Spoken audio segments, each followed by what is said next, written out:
Nagtatrabaho yung papa para sa dede. Ay, tulog. Baka mo iiwag, gag. Huwag na, tulog nga. Anak, hindi ko to anak, mahal ah. Ang galing ko na mag-ano na. Marunong ako magbuhat no. Sana all.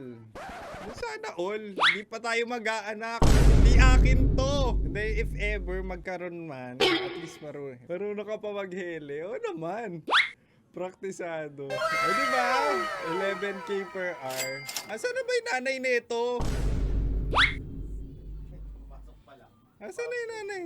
Hanap tayo sa comment ng iisahan. Hoy! DJ na babysitter pa. Ewan ko ba kung tama pa ba yung mga desisyon ko sa buhay? Ay, for the chika pa talaga yung nanay. Mabilis lang ba gumawa? Ilang try ba ito? Oh, one attempt. Gano'n? Ano to? DJ lang in-apply ako dito. Naghele pa bigla ang puto. Nak, nagtatrabaho yung papa para sa dede. Di naman, kanina pa. Bagay maging tatay ng 12. Bakit naman 12? Daddy spicy.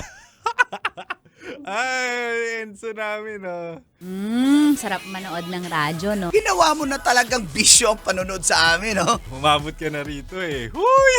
Kaya kung gusto mong tuloy-tuloy pa ang tawanan, Iyakan at kiligan, aba, i-like mo na ang video na ito. At mag-comment ka na rin, kabisyo. Hit mo na rin ang notification bell. Para updated ka sa mga kaganapan namin dito sa Love Radio. kailangan pa bang i-memorize yan? Basic.